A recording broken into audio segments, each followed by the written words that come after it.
From UFOs to psychic powers and government conspiracies, history is riddled with unexplained events.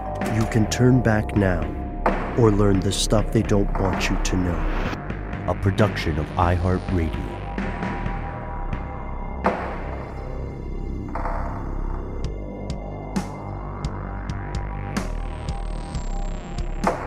Hello, welcome back to the show. My name is Matt. My name is Noel. They call me Ben. We're joined as always with our super producer, Alexis, codename Doc Holliday Jackson. Most importantly, you are here, and that makes this the stuff they don't want you to know. It is the top of the week. We're at the very end of January. Hope everybody's January went well, and we linger on the precipice of February. So wishing everybody well over the Valentine holiday. There's a lot of stuff going on in the world, in the US and abroad, and in space as well, and quite possibly in the bounds of your very own body very soon. That's why we do this weekly segment we call Strange News. Today we are going to have kind of a spiritual update to our earlier episode on Ticketmaster, which somehow didn't get us sued yet. And then we're going to also explore some frightening realities of the bleeding edge of gene alteration, gene injections, and medication. You'll see what we're talking about toward the end, because before we get to any of that, we are going to turn our lidless eye to Ukraine, to Russia, to NATO. The conflict, the war continues, even though some people in the U.S. have honestly encountered what you might call Ukraine fatigue. They are maybe just tuning out the news. The reality is that the situation remains in a crisis point, and there are big, big things happening. The world collectively is edging closer and closer to a threshold that quite realistically is one of no return. Yeah, that pot of water is boiling, and it's been boiling. It's ready for that pasta, you guys. I'm getting a little nervous. Make sure to cook it al dente. Don't let it become mushy pasta. Yeah, it does, in a weird way, make me hungry. Wait, do you guys hear that? Yes. Oh, yeah. Is that? What is that's that? The alarm. That means it's time to check the old Doomsday Clock, guys. So let's do that. Let's see, guys. Let's just type this in here. Doomsday Clock. Guys, we've decreased by 10 seconds. It is now 90 seconds to midnight, according to the Doomsday Clock. 90 seconds from now. 90 seconds to midnight. 90 figurative seconds. Yes. But, go ahead and text your ex, just in case, seize the day. Matt, we did an episode on the Doomsday Clock many Doomsday minutes ago. Do we want to give people a quick recap about this bad boy? Sure, the Doomsday Clock. It's a clock. I think the last time we checked in, it was 100 seconds to midnight. But let's give the people a little background. So the Doomsday Clock is not a physical clock, really. It's a symbol that was created by a bunch of repentant scientists involved with the Manhattan Project. It doesn't have a lot of scientific rigor, as our pal Jack O'Brien over at Daily Zeitgeist has pointed out. We talked about this in the past. It's one of those things I think continually fascinates us. The real goal of the clock is to give people a very simple understanding, a vibe, if you will, of how close humanity is to a nuclear exchange or other civilization-threatening catastrophe. Yeah, the existential stuff that would take a lot of us out, if not most of us, if not all of us. Check out The End of the World by Josh Clark if you want to find out more about existential threats. Definitely. Definitely check that out. Very good show. I believe EP'd by Ben Bolin. Yes. No, the thing about our pal Josh is very easy to work with. So did I send some emails about the show? Yeah, let's put it that way. But credit is important to me. I don't want to take credit for his work. As you guys said, it is fantastic. It does hold up, and it's great listening if you're ever like, I'm just too happy about how things are going. What you pointed out, Matt, is huge because this is, I think, the closest this figurative clock has been to midnight, to the time of nuclear exchange. This change happened very, very recently, right? It was January 24th of this year, I think. Yes. They announced the change. Yes, Tuesday, January 24th. Yesterday, as we record this on the 25th of January, 2023. Exciting stuff. It just happened. And, you know, the scientists there are pointing to the things that you probably are already thinking about or actively avoiding in your daily life. The situation in Ukraine, the situation with, you know, global climate change. And those are really the two major ones. And the combination of those two situations for them has caused them to reduce the amount of time we have until we're all gone. Figuratively, as you said. They also factor in things about China's expansion, North Korea's enhancement of their ICBMs, their missile capabilities, Iran's capability to enrich and their continuing desire to enrich uranium, and India's development of its nuclear arsenal. So yeehaw, everybody. Good times. Really enjoy that next meal, because it could be your last. I'm just kidding. But here's the other rub, y'all. Along with the change in the Doomsday Clock here, there were several other large announcements when it comes to geopolitics. They're all happening this week. And one of them culminated today on the 25th as we record this. So a bunch of NATO countries and a few non-NATO countries that are interested in joining up with the crew, they met in Germany at the Ramstein U.S. Air Force Base. The most metal of Air Force bases. Oh, yes. Named after the band. Absolutely. Yeah, totally. Don't fact check that. Ramstein. Du Hast, and they decided to meet at this base and discuss sending arsenals of tanks to Ukraine to fight in the battles there on the ground with Russia. This occurred on Friday, January 20th, last week as we record this, and those countries decided over, you know, the next couple of days between January 20th of that meeting and today as we're recording this on the 25th, they all decided they're going to, I guess, ante up some tanks. Ante up. Yeah. Wow. Which... That's a bit of a move. That's a bit of a throwing your hat in the ring kind of situation, isn't it? It's a big deal because numerous countries have already been lending support to Ukraine in their fight against Russia.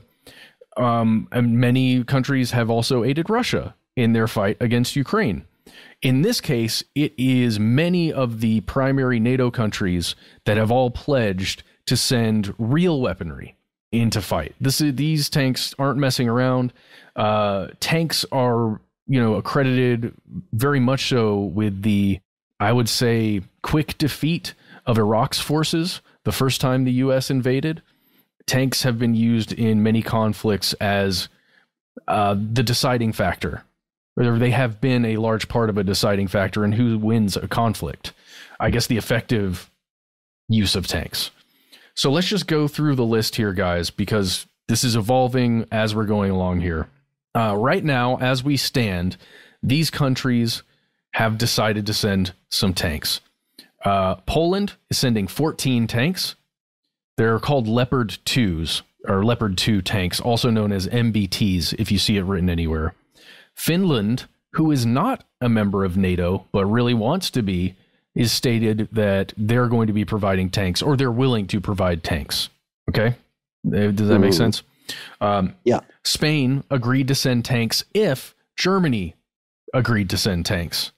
And then they did. And Germany just, I guess, kind of relinquished to internal pressure and external pressure to send a bunch of tanks. They just, I think it was yesterday, they agreed.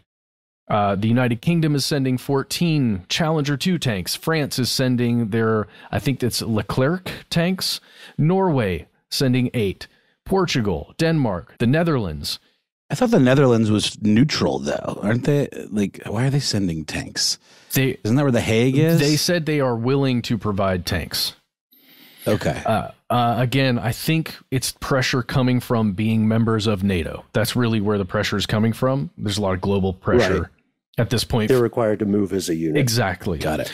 And then today, as we're recording, just a few hours before we started rolling, the United States announced that we will be sending 31 Abrams tanks over to Ukraine.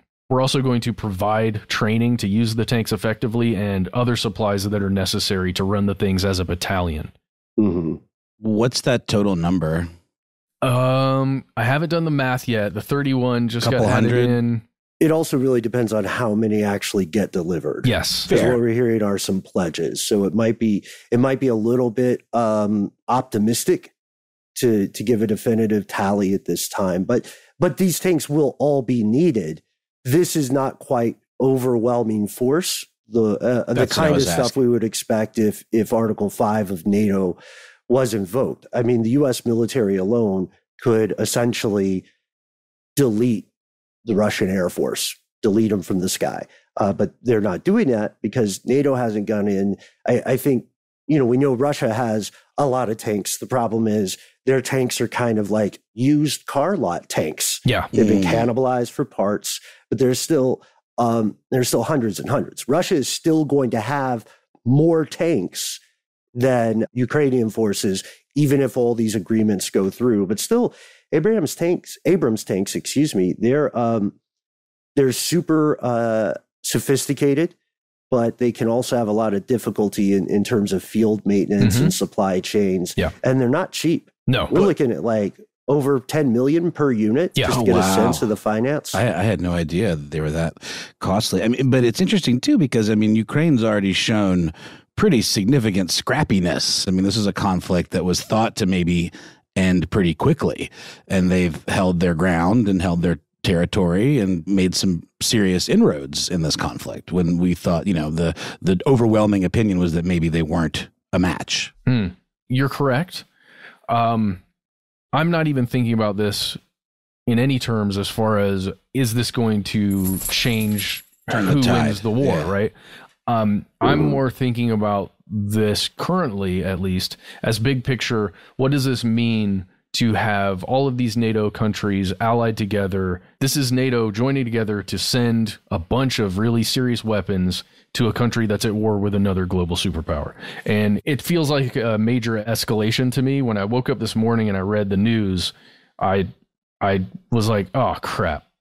Well, there's this. We're just talking about this. I mean, in terms of what does World War III look like, and what would it take to make that happen? Yeah, and this feels like inroads in that direction. It's also, this is also pushing NATO membership. I really appreciate the point you brought up with Finland, because look, if you are consuming domestic Russian media, then you are going to hear this presented as not a war nor an invasion, but a special military operation at the request of the people living in these areas of eastern Ukraine. That is not really the case, just to be honest with you about it. But seeing that kind of aggression from neighboring countries, Finland, a couple other countries in the orbit, that is enough for them to start feeling like NATO is an act now offer. And there's a lot of paperwork. There are a lot of boxes you have to tick to hold up to the rights and responsibilities of a NATO member. But this Article 5 thing has only been invoked one time in the entirety of NATO's history, and that was after the attacks on New York and the Pentagon on September 11th. So this is a big, big deal. And, you can rightly dunk on the Doomsday Clock all you want. I sure have, because it is an opinion clock. But not for nothing are they escalating the time on the clock. Because like you said, Matt, this is a major escalation. As imperfect as those tanks may be, and I know we've got a lot of people with experience with tanks in some regard in the audience today, and as imperfect as those things can be, when they are part of the right force, when they're combined with the right stuff and infrastructure and support, they're f***ing dangerous, dude. They are not to be played with. And the question then is, this is something we was talking about with some geopolitics nerds, how will Russia respond? Has there been any scuttlebutt that you've heard regarding this, Matt? I mean, tank for tank, they've got the numbers, but I don't think they have the tech by any means. I'm going to give you Russia's response in 1 second, and then we can move on to the next story.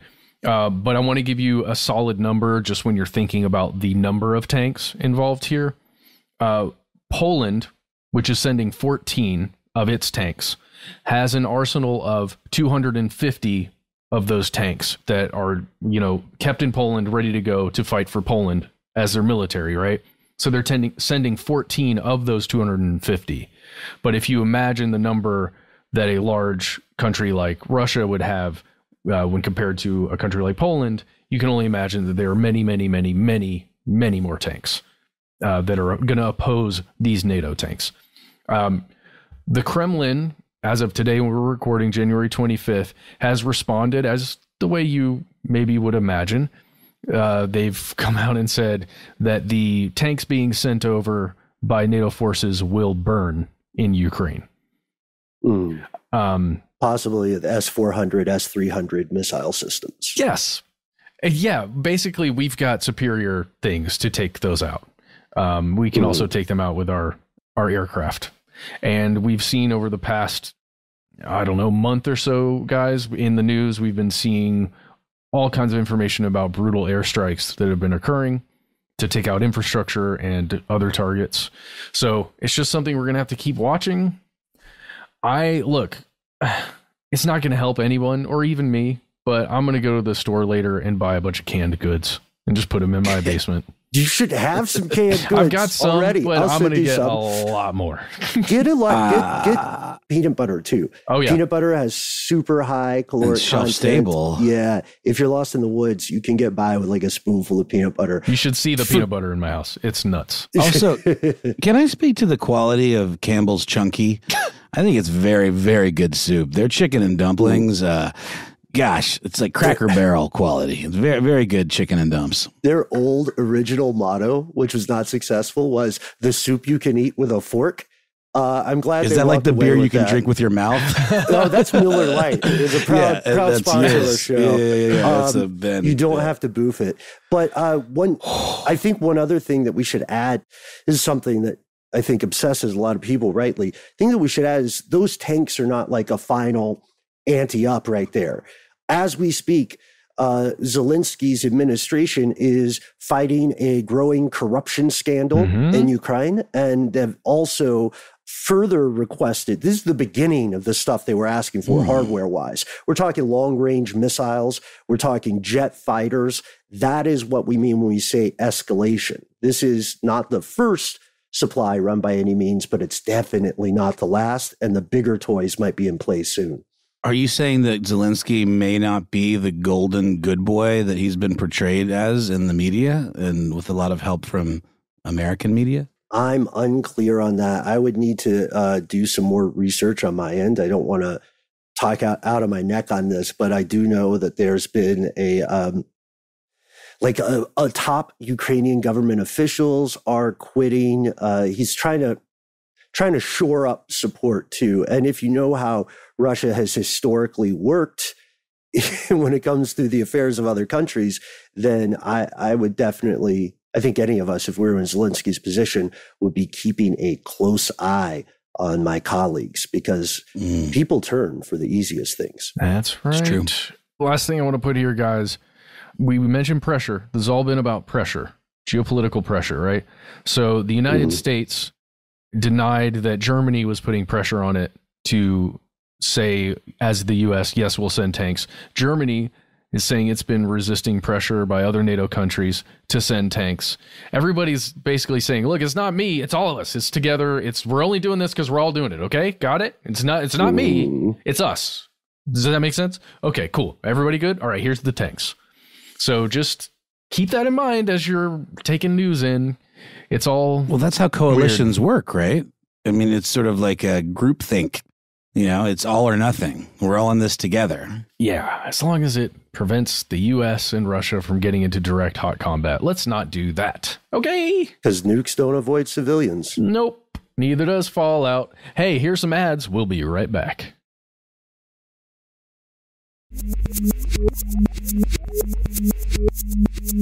And we've returned with another piece of strange news. Fellas, have y'all bought tickets to any concerts of late? Yeah, I'm going to get swifty with it pretty soon. Pretty excited about that. I think it's too late for that. But I think you may well have missed the boat I was on gonna those buy them tickies. tomorrow. Yeah. Oh. Nah. Yeah, sorry. Ben, I think you and I are roughly the same, where we typically, if we go to concerts or events, it's the kinds of things that are more like Eventbrite tickets, or like smaller, like AXS. AXS is a ticket company that services a lot of the medium-sized venues here in Atlanta, like the Eastern and the Tabernacle. Well, not the Tabernacle. They are a Live Nation venue, but another one would be the Variety Playhouse. They use, I'll tell you, man, the last time I had to buy tickets through Ticketmaster, you guys remembered, I got so irritated that we did an episode all about how Ticketmaster is crooked. And honestly, it is a monopoly. You can read any number of things that allies or proponents of Ticketmaster say. Like, who are these people? Who are these allies and proponents? They're people who work for Ticketmaster. Yeah. And one of the arguments is, I couldn't let this go. Sometimes I'm like a moray eel when I bite down, right? But the idea was that Ticketmaster, part of their service for these venues, for these promoters, these companies, these artists, is to take the blame for those other policies. That's part of their argument. They're saying, like, just like a heel in wrestling, part of their job is to be the bad guy. But that simply doesn't bear up to the fact when you look at all the fees they tack on for themselves, look at all the crazy stuff they do to get in bed with scalpers. It's not, man, screw those guys. Well, it's like Live Nation is maybe the good cop and Ticketmaster's the bad cop. Yeah. Because, Congress allowed a vertical merger between Ticketmaster and Live Nation. I don't remember exactly when this happened, but it was a big deal. It was nigh on over a decade ago, I want to say, but it doesn't matter exactly. The fact is, this is a thing. Ticketmaster and Live Nation are vertically integrated, and a vertical merger means it's two companies that do slightly different things leaguing together. So Live Nation owns the venues. Live Nation promotes tours. Live Nation is sort of vaguely kind of not an artist management company, but they're promoters, essentially. They're like the largest promoter, in the United States. And again, they own these venues. I'm sure anybody out there that is a fan of live music has been to a concert at a Live Nation event. They use the same vendors. They take a cut of the merch sales, and if you're not into being in business with Live Nation, well, then you're not going to play their venues. And that means at a certain size of artist, there's really no alternative other than booking like 15 nights, at a smaller venue, which I think is cool. Ben and I recently were in New York together, and we got to see LCD Sound System play at a venue called Brooklyn Steel, which is another AXS or Access, however you say it, venue. And it's a big venue. I think it holds about 2,000 people, but that's a lower tier of venue than the Live Nation venues we're talking about, which typically are in the, dozens of thousands in terms of capacity, like 50,000 ish. Huge artists like Taylor Swift, for example, would only really be able to play venues of that capacity because of the demand, because of just how stinking famous she and artists of her ilk are and how much demand there is. So the issue here, the story in particular, is revolving around Taylor Swift. I'm sorry, Matt, I hate to tell you, but those tickets were gone before you even ever clicked your mouse. Whether that be because of pure demand, because of pure scarcity, or because of a combination of those things. And very clever hackers. We know, as far back as like Pearl Jam. Remember when Pearl Jam tried to take on Ticketmaster? We talked about that in the episode. They tried to do their own thing. That was before the Live Nation merger, so they maybe had a bit more of a shot because Ticketmaster didn't, I don't think, were in the business of owning venues, but a lot of the bigger venues were in business with Ticketmaster. Now, it's even more difficult because if you want to play a show at a Live Nation venue, you have to use Ticketmaster because that is their proprietary, vendor for selling tickets. Famously, recently, Taylor Swift fans were crestfallen when they were not able to get tickets to see their favorite artist. Essentially, the demand was so high for these Taylor Swift tickets for her tour behind this record, Midnight, that it crashed like the internet. You know, it was just an absolute bonkers level of demand, unprecedented. I think they sold something like some million number of tickets like in a day or something insane. Like it really hadn't happened before. And while you could argue that, okay, Taylor Swift, if you want your fans to get tickets, then put safeguards in place so that only the true fans, you know, can get the tickets. A lot of artists will do things like you have to have an ID to claim your tickets. You can only get a certain number of tickets that are associated with your actual identity. And that prevents these, you know, very high-tech scalpers. We're not talking about the scalpers of yesteryear that just, you know, bought up the tickets and then hung around outside the venues. These are calculated, targeted operations that use very sophisticated bots to automatically buy up these tickets, even, you know, circumventing things like pre-sales, circumventing things like I'm talking about with, you know, these ID kind of situations, which are not widely adopted. But yeah, Taylor Swift fans were understandably upset when the Ticketmaster servers crashed and they weren't able to get their tickets. This has caused quite the kerfuffle to the point where Congress is now weighing in, the same Congress that, you know, granted this merger, and lawmakers are kind of up in arms like they like to be. They like to have, you know, pet causes.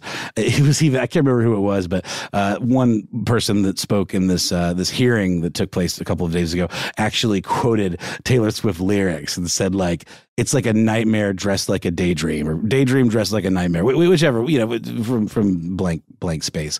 That quite the banger. Really, I like a lot of Taylor Swift's music. But Taylor Swift is a musician.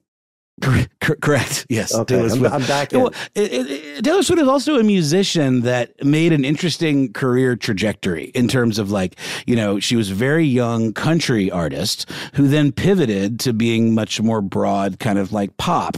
And at first it was sort of more like pop country, and her you know, famously was in legal disputes with her label. I think Big Machine is what they were called. And her former, you know, I guess A&R guy or manager or whatever. Point being that she lost the rights to a lot of her recordings, but not the rights to her songs. So she famously re-recorded a lot of these albums so that she could take them back. And then she calls them Taylor's version. And that's awesome. I think she's a very interesting, disruptive artist in that respect. But this whole Ticketmaster thing is its own kind of debacle. Taylor Swift can't exactly change the nature of these relationships because of the reasons that I laid out a minute ago. The venues that she needs to be able to play in are the ones that are owned and operated by Ticketmaster and Live Nation. And there's a lot of lobbying power behind Live Nation. And in a lot of the conversations I've been hearing with, you know, industry experts and lawmakers, even, they acknowledge that, like, Live Nation has massive power on Capitol Hill in terms of, like, the ability to kind of grease the wheels and make sure that this merger doesn't get called into question. Ticketmaster, in fact, is asking Congress to help them eliminate these bots. They're saying, it's not us. We're not a monopoly. You guys know that. You said this was okay. So help us help the fans by eliminating these bots. And I just think that's so fascinating. They're literally saying, we aren't. What was that thing you did, Matt? You did a really great Instagram video about the gas companies and gas stoves with that clip from Alec Baldwin. It's like, somebody's to blame here, but it's definitely not me. I don't know who it is, but it's definitely not me. So that's kind of what's happening. There's a article on rollcall.com. After Taylor Swift ticket fiasco, Senate panel calls Ticketmaster a monopolistic anti-hero. So now there is, you know, these pet kind of causes that I was talking about against Ticketmaster, but we have Ticketmaster saying, help us get rid of this bot problem. It's not our fault. We need help getting rid of these bots. They are too sophisticated. There's nothing we can do to fight against them. 1.5 million people signed up as legitimate customers, and over 14 million people or entities, let's just say, hit this site when the tickets went on sale. We don't know how many. It's the same thing with Elon Musk and Twitter saying there's too many bots. We don't know how many of these users are legitimate, but we know it's a lot. And now Live Nation president and CFO Joe Burke spoke to the Senate Judiciary Committee, saying that, okay, we learned a lot. We had an issue. It was described as a bad user experience, or whatever, a bad end user experience, but it was not our fault. It was the bots. So we need Congress to help expand the Bots Act in order to increase enforcement of these bots. But is that really Congress's job? Like, shouldn't the ticket vendor have the tech in place to prevent these things, or change their model in such a way that maybe doesn't favor them just selling as many tickets as possible and make it a little more in favor of actual fans and actual, humans getting these tickets? It's Congress's job to create legislation. That's a short phrase with a lot of stuff in there. I like that you pointed out pet causes. If you're being a bit cynical and Machiavellian about it, you could say being associated with fixing the Ticketmaster problem is a great way to get young voters, right? I'm sure especially quoting those Taylor Swift lyrics at play there. Yeah. And this means that in terms of like your actual question there, like, is it Congress's role to do this? At what point are they overstepping their bounds, right? And interfering with the functions of a private company? I mean, it'd be different if they were an energy giant, right? It'd be different if they were, if they held power over all the water plants on the Eastern Seaboard or something. So it's easy to dismiss this stuff for tickets, but because it's for, entertainment. But I would say, there are a lot of people's livelihoods on the line with this kind of stuff. It's a huge industry. And additionally, after I rightly dunked on Ticketmaster at the beginning of this, I do have to say, stopping those bots is difficult. It's very much whack-a-mole. You have to be on the defensive. It's kind of hard for them to,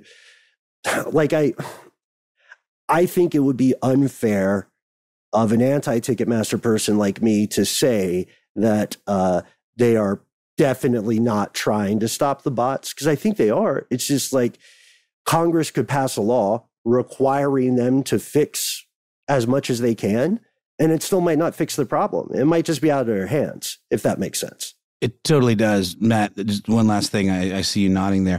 The thing about being for all intents and purposes, monopoly is that you don't really have to do that great of a job at what you do, because you're kind of the only game in town. So it's not even really in your best interest to make that big of an effort outside of just like, okay, a lot of the insiders here that have been talking, on NPR and in the press about this stuff, are saying, yeah, what's probably going to happen is they're going to get a little slap on the wrist, maybe pay some fines, and then just say, we'll do better. And then, kick the can down the road. And the fact that there aren't any artists at the caliber of Taylor Swift that are truly taking on Ticketmaster and Live Nation in the way that Pearl Jam did those many years ago speaks to how powerful they are. I think there's one band, Lawrence, which again, there was some congressman said, look, like, have you ever heard of Lawrence? The fact that that's the band and that's the kind of spokesperson for this anti-Ticketmaster rhetoric speaks volumes, because I've never heard of Lawrence either. No shade to Lawrence. I'm sure they're great. But Matt, what do you think about this? I mean, you're a musician, music fan, what is the alternative? I don't know the answer. I think the only alternative is you do what Louis C.K. did a long time ago, and you sell tickets exclusively on your website, and you don't get to play the places that a large company says you can't play because you're not selling tickets through their platform. I think that's the only way to do it. You have to have enough big names who decide to go that route and to take on those costs and that effort, and then you could build a new sandbox. Yeah, you have to build an alternative system. Yeah, that's the only realistic way. There's obviously probably an episode in this as well, but I will wrap up this segment with a quote from Diana Moss, who spoke to Vox in a recent article. She is the president of the American Antitrust Institute, who have a very vested interest in breaking up monopolies and just, bringing these kinds of issues to light. Live Nation Ticketmaster is probably one of the best examples of a modern-day monopoly that blankets the live entertainment supply chain. The wingspan of the company is enormous. It extends from artist management. So, yeah, there is artist management in Live Nation, through concert promotion, through venue management, down to primary ticketing, and now, of course, secondary ticketing. Oh, we didn't even talk about their whole dynamic pricing thing. Like Ticketmaster has this thing that gauges demand and just changes the price of tickets like the airlines do with plane tickets. So you've seen all these big, media backlash kind of like stories where, oh gosh, The Boss, Bruce Springsteen tickets are $5,000. That's because the demand is there. So it gauges the demand and prices the tickets accordingly.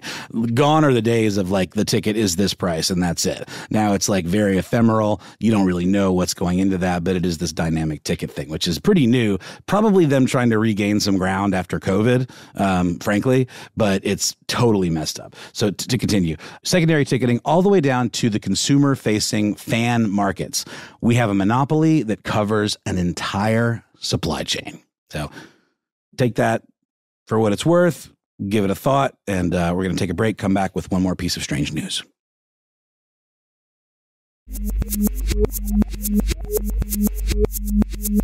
And we have returned. Think of this this very end of our strange news segment this week as the lobby of a large, disturbing mansion of thought and reality. We've talked in the past, one of my favorite old thought experiments, the ship of Theseus, right? Where if you take a ship and you fix it over time and repair it, eventually there may be a point where none of the original pieces of the ship are there, but you're still calling the ship the same thing it was. How close are we to that happening with human beings? I mean, it already sort of happens because cells die and cycle out.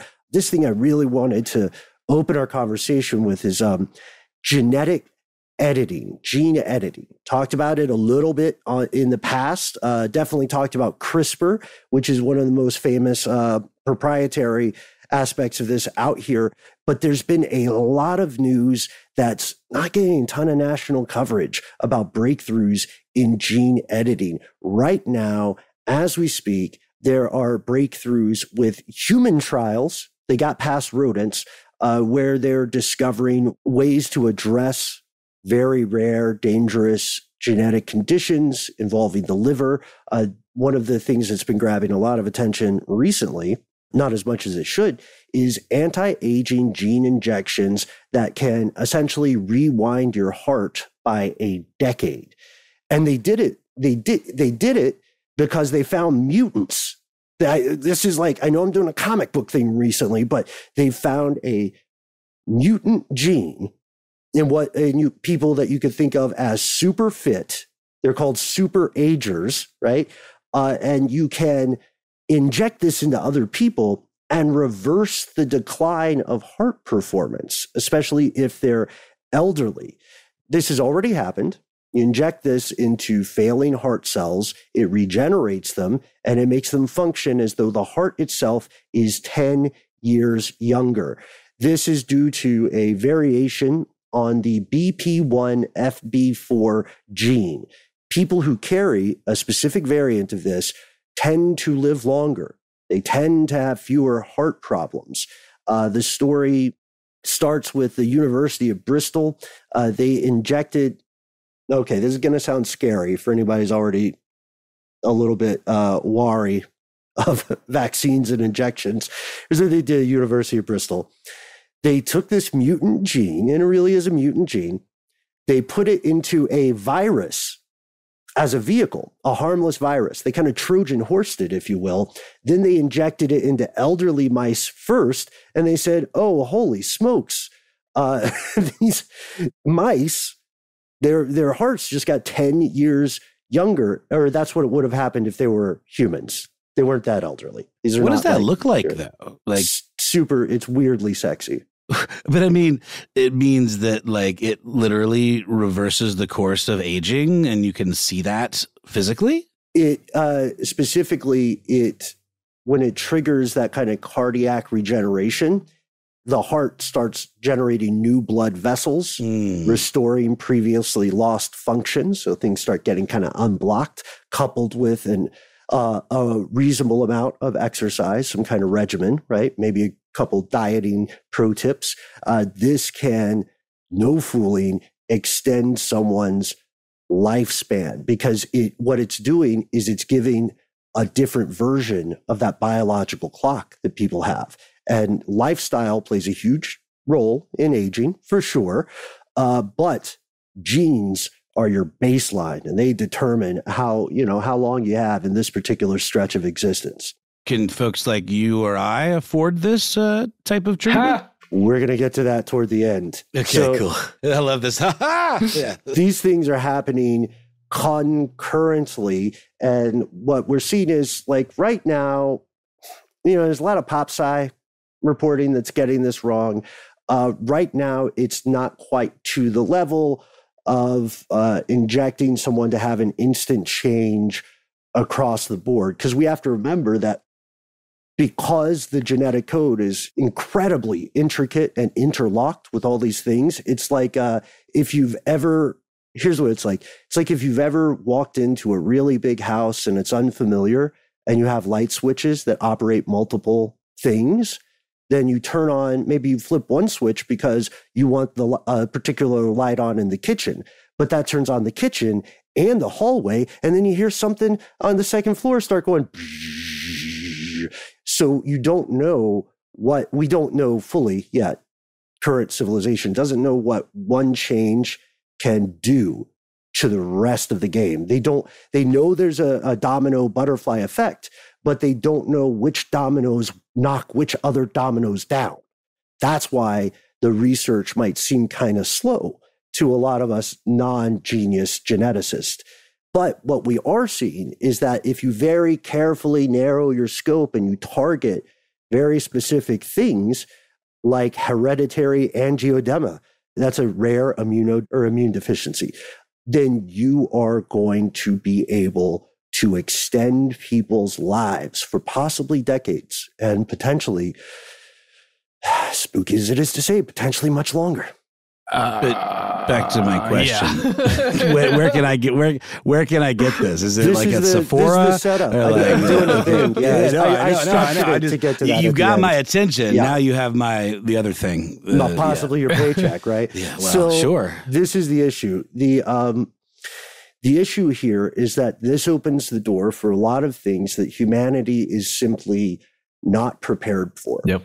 Economy of scale argues that inevitably these treatments will improve, right? Barring some catastrophe, some doomsday clock level thing, they will improve. They will also become more reliable and less expensive, unless there's another intervening variable. The dystopian science would say, or the dystopian futurists would say, that there's going to be a world where the new marker of privilege, of being a have, is that you simply live much, much longer. No matter how cheap the treatment might actually be, there might be a way that it is repressed from, say, 90% of the population. And the argument would, of course, as it always comes, it would be a greater good argument. We can't have this many people living this long. There are some people that will provide a greater service for the world, me, because I'm at Davos, and there are some people that just shouldn't be eating for that many decades and drinking that increasingly low reserve of potable water.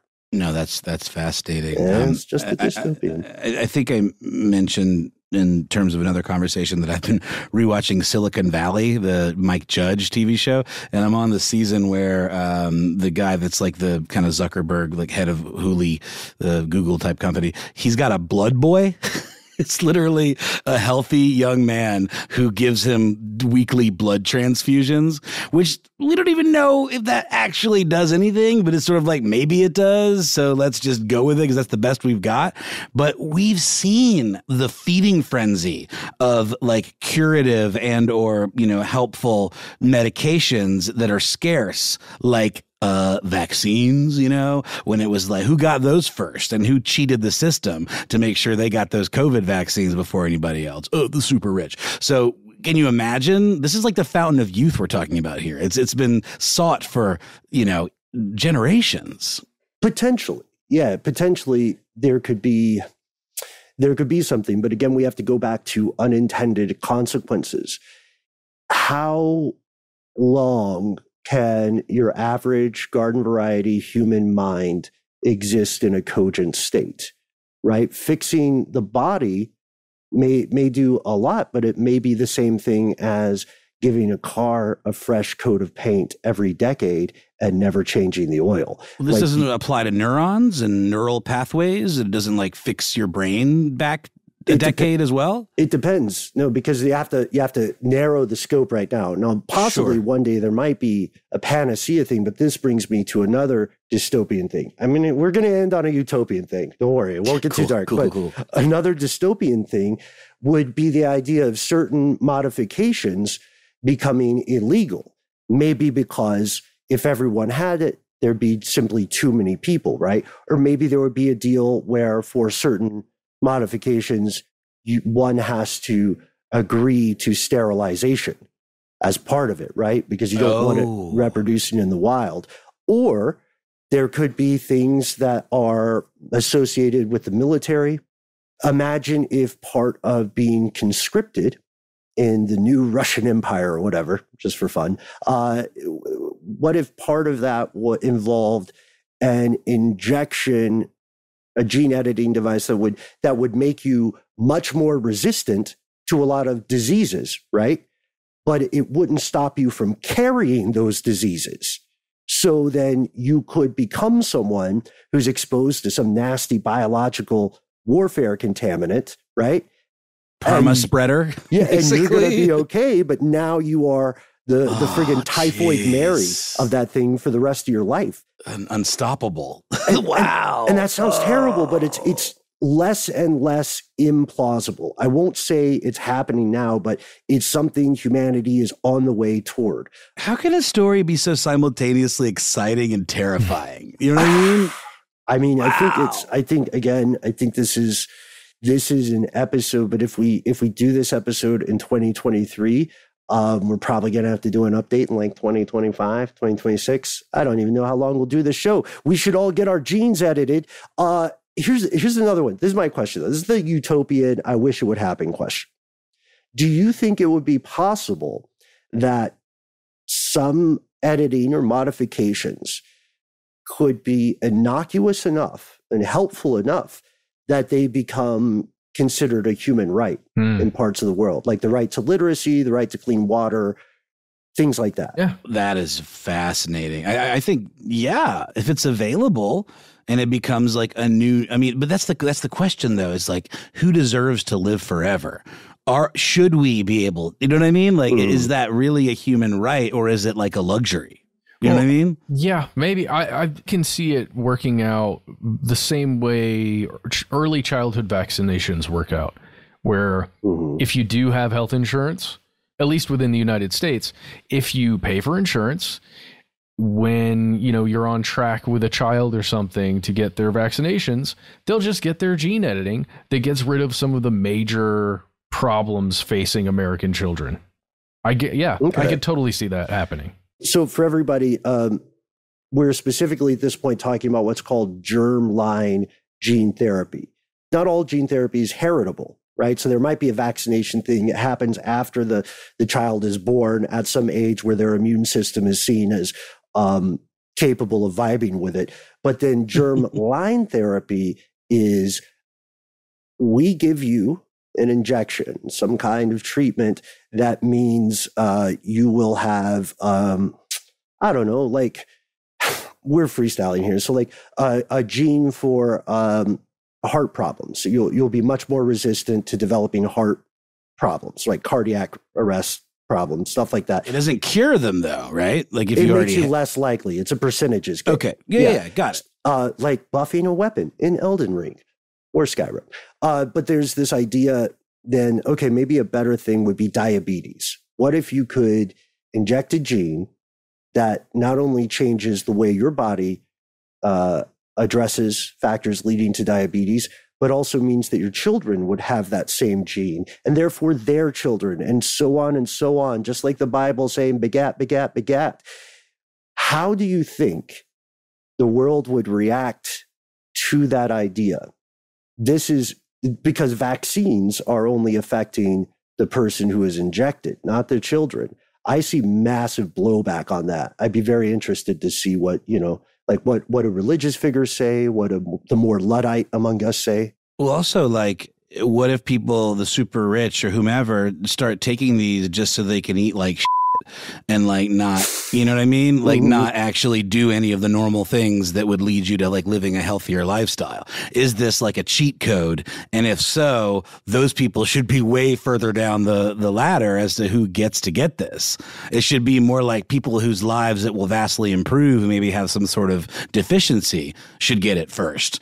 And then it becomes a matter of scale. And then, like you said, it becomes a matter of scale in terms of population control. Not control, but just a population, people sticking around too long. If everyone was vampires, we would run out of blood bags for the vampires to drink, and then the vampires would die. That's a silly example. But my point is, like, if people live forever, we would deplete the resources for the people that maybe couldn't live forever. That's a good point. Yeah, and then also what happens then is the thing is that at this level of scientific innovation, there's going to be sort of a donut hole gap. There's going to be a chasm, an interval of time between which these things are absolutely possible, perhaps on a wide scale. And then the other side of the gap where we learn about any unintended consequences over generations or over decades, because some of these gene therapies do have risk of allergic reaction, organ damage. What about mutations? Creating certain types of cancer. Yeah, well, that's why human cloning, honestly, ethics aside, and I understand why ethics have to exist, there's not more public research on human cloning because human clones or clones in general have really crappy lives. Like that's, if you could make perfect clones, then there would be Mandalorians aplenty. To get sci-fi about it, I just watched the latest David Cronenberg movie called Crimes of the Future, where it's this kind of future where people randomly start growing different organs that have no known function at the time, but also they're kind of mutations. And at a certain point, if they grow enough of these, they cease to be human. So I'm just saying, like, this is the sci-fi kind of weirdo dystopian take, but like it does call into question like what it means to be human, and are we meant to live forever? But in the Dark Ages, like people had much lower life expectancy. So who are we to say what the proper life expectancy is? Well, I guess we're probably at about the baseline for it now. People that have access to the best health care and live healthy lives could maybe live to be 100 or so, right? We should ask Chad but beyond GPT. That. Yeah. Well, also we're talking about blue zones, the 7 or so parts of the world where people just have a much higher likelihood of living to become centenarians. But that is, I think this is a fantastic point. This stuff is on the way, folks. It's already here. It is doing some very good things, but again, there are tremendous potential consequences that are what Donald Rumsfeld would currently call unknown unknowns. It's that monkey's paw stuff. Or Ashcroft. Yeah. What's that? Yeah. And this is where we're going to leave it, because this is a really important question. To me, at least, I hope to all of us. What would you do if you had a kid and you had the offer of giving them gene therapy that would drastically reduce the likelihood of some medical problems? What would you do in your own situation, knowing those traits could be heritable in some way? Let us know. What do you think about Ticketmaster? Have we unfairly maligned them? What's going to happen when the Taylor Swift fans march on other cities? What do you think? They're scary, by the way. They're dedicated. I like people who are passionate about specific stuff. I say that because I've never been to They a will concert come for with you. Speaking no ill of Taylor, they will come for you. I have not. I love musicians. And then also, what do you think about the growing situation in Ukraine? We've got a lot of people who also follow geopolitics. We would love to hear your take, and you may end up on air with us in a future listener mail segment. If you want to do that, if you would like to open that door, then there are many ways for you to contact us. Yes, you can find us all over social media. Like our new TikTok account, whatever it is, TikTok, us, Conspiracy Stuff Show, I think. Find it. TikTok it. Get it while it's hot and still legal. Yeah. Instagram, Conspiracy Stuff Show, Twitter, and Facebook, Conspiracy Stuff. If you don't like social media, we get it. Why not? Give us a call. 1-833-STDWYTK is the relatively analog way of getting in touch with us. Leave a message at the sound of Ben's dulcet tones. 3 minutes is the time that you shall have to tell your tale. Let us know what to call you and that it's okay to use your voice. And then, as you said, Ben, you may well hear that voice on one of our weekly listener mail episodes. If you don't want to do any of that stuff, why not reach out to us the old-fashioned way? We are Conspiracy at iHeartRadio.com.